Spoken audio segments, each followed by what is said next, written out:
What's going on, Patronajects? It's Greg Alba here, and it's John over here. So we're gonna cover 5 movie news stories of the week today. We looked through all the news of the week, and there's only 5 that really stood out to us that we feel like talking about. Yeah, the big stories, man. Green screen background here. Bad green screen effects are a little bit here because the shadow. We need more lights.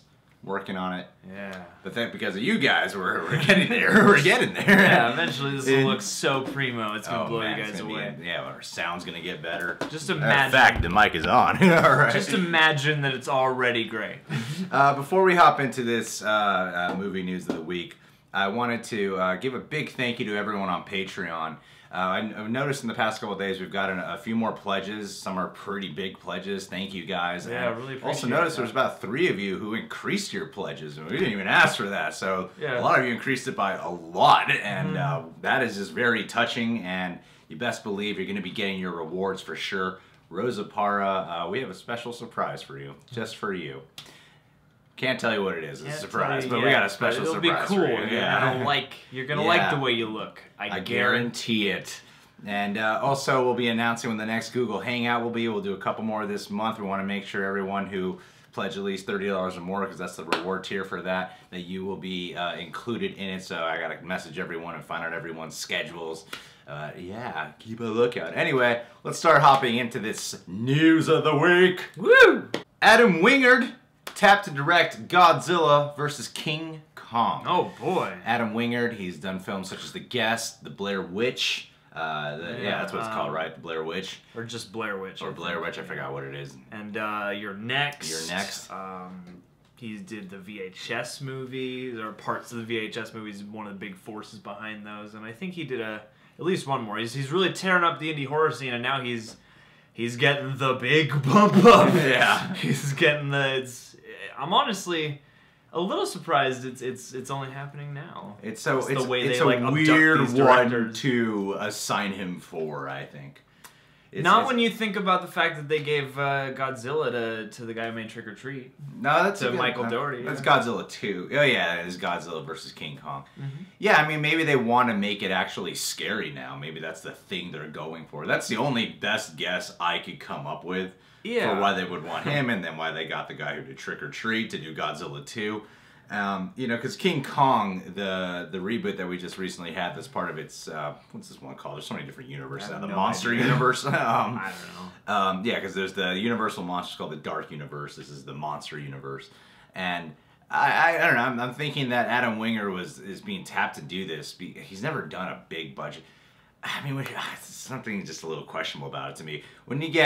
When you're doing your major crossover movie and you take your chance with an indie horror director whose last film wasn't really received all that well, I'm a little bit surprised that they specifically penned him for this. But his other films have been received really well. True. He's always hailed as an indie darling. And on it, I don't know, I don't ever feel great when they tap directors from the indie market and give them something giant, but they do this all the time with directors who have less films under their belt that are less acclaimed. Yeah. So, I don't know. I feel like he can do it. It's a little bit like, I don't know what this is going to look like. Whereas with Michael Dougherty and Godzilla 2, it's like, he's done a Superman movie, so I know at least that he's got experience handling a big production and lots of effects. A Superman movie? Yeah, he did Superman Returns. He directed Superman Returns. He directed Superman Returns? He directed Superman Or no, he wrote it, didn't he? I'm sorry, he didn't direct it. Bryan Singer directed Superman Returns. This trivia. I'm sleepy, man. But yeah, he at least worked on that movie, and I'm sure he was around. He and Bryan Singer seem close, so it's like he at least had some big studio pedigree. He was a writer on it, yeah. Yeah, definitely. So, but yeah, with Adam Wingard, I'm like, you haven't done something this big. I don't think he can't, but also he is a guy who, you know, his films have edges. You see, it's weird because I feel like I heard Adam Wingard was doing King Kong, before King Kong was on, I would have been more on board for that than And I feel like the director who did King Kong should be doing Godzilla versus King Kong. Actually, I think that's a great assessment. Because after watching King Kong and it's a rock'em sock'em monster fest, that's what I would want Godzilla versus King Kong to be. And I would want a King Kong to kind of be a little scarier and have more tension and all that stuff. Yeah. So this is I think he could probably pull it off. Working on something like this is pretty it's pretty major though. Yeah. Honestly, if it was me, if I was just thinking about what I know about these guys already, and partly is I like to see what people do outside of the range that I'm familiar with, but I almost feel like Michael Dougherty would be the best choice for King Kong because King Kong has the most potential for zaniness because of the way Skull Island is and all the creatures and stuff. I would have given Adam Wingard Godzilla 2, and then I would have given Jordan Vogt Roberts King Kong vs. Godzilla. But as it stands, I'm interested and I'm happy. We'll have to wait and see because whenever it's always a gamble. Like you never know when it's going to work out, and it's gone to the point that it works out enough where I'm not doubtful anymore. Like my initial reaction is not doubt anymore. You know, like Patty Jenkins just did Wonder Woman. Yeah. And who the hell would have thought that? Like, and she's not. Holy crap! She did an amazing job with that film. And she's not directed tons of features. You know? Yeah, and she's not directed a huge, big budget movie either. Yeah. As long as they care about giving us a good, entertaining flick, and that's all Godzilla.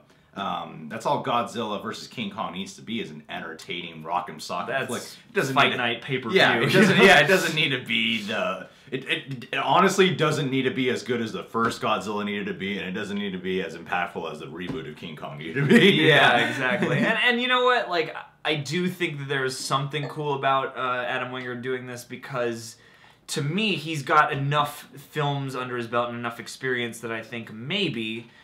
Them tapping a guy like him is cool because he might actually be able to put his stamp on it more so than a director who's only done one indie film that's been acclaimed. And I'm hoping that he will infuse horror in it. You know, that was something that I was I kind of wanted a little bit prevalent in the Kong Skull Island movie. Yeah, because I wanted it to feel a little scary.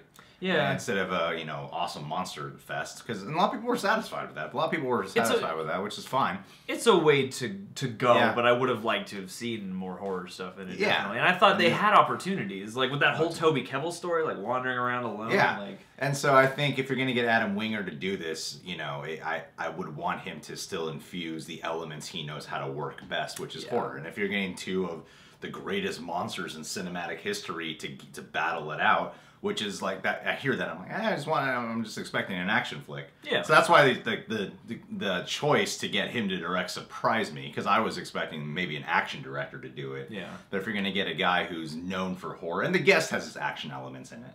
Oh yeah. I've heard that. That's the one of his I haven't seen yet. It's badass film, Yeah, and I've heard it is got horror stuff in it, but it is also pretty.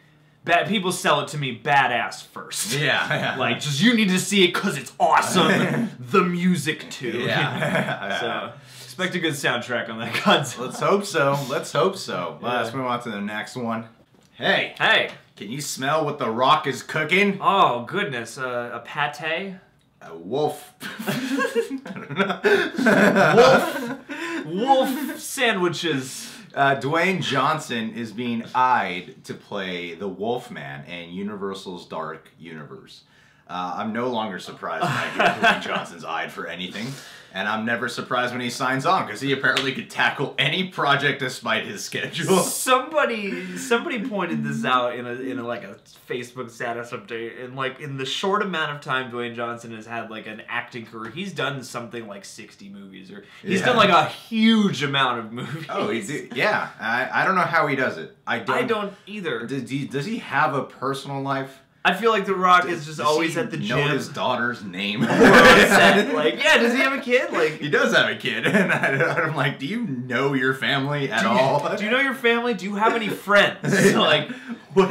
It seems like you're always working. Does your daughter live in a gym?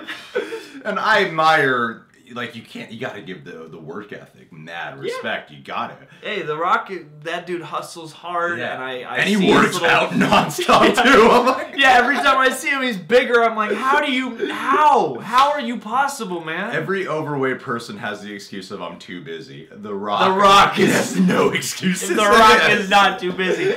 You're not too busy for shit. Yeah. It's amazing. I have no excuses anymore. It's amazing what this guy does. Now he's apparently going to join the Dark Universe. Yeah, and, I'm still very iffy about the Dark Universe.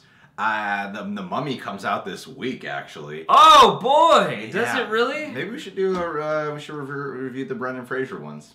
We should just start. We should only do the third one. We should just work our way backwards so it gets better. Yeah, exactly.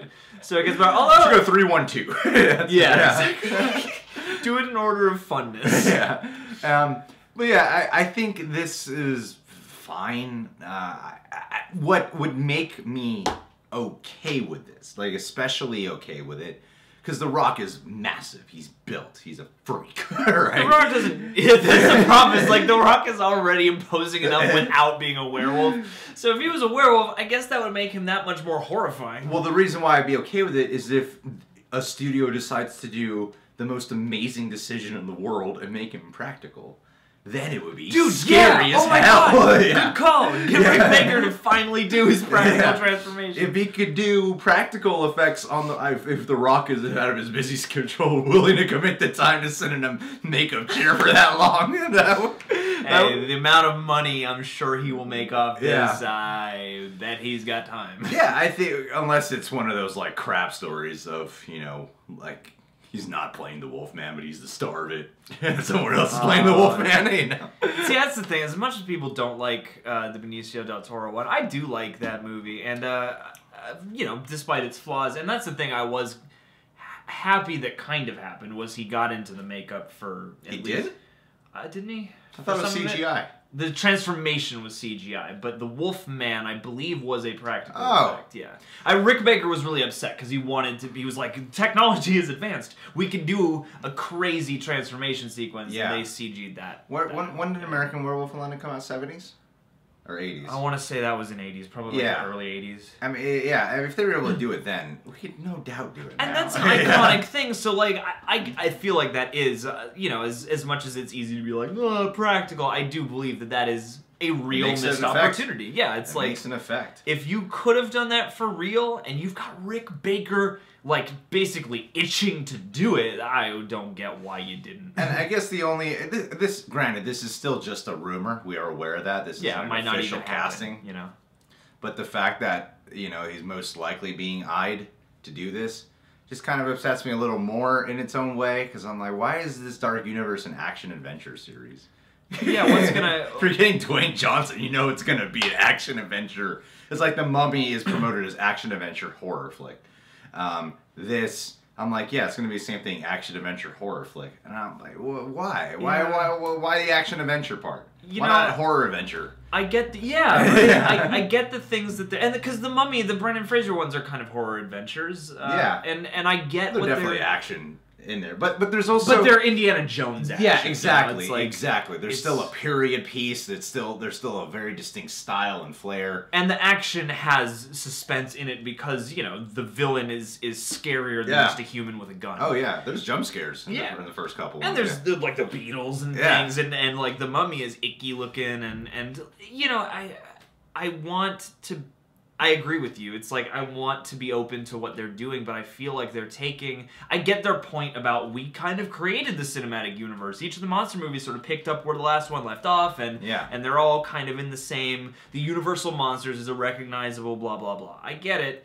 But I do feel like every time I hear an announcement or see a trailer, I feel like they're taking something special and making it more generic to compete with everything else, because everything is an action-adventure now, and what makes these special is that they are horror monster movies. And now they're $150 million action-adventure flicks. Yeah, and not that horror on that level doesn't work. I liked World War Z, and that's, kind of a geo-adventure of its own, but...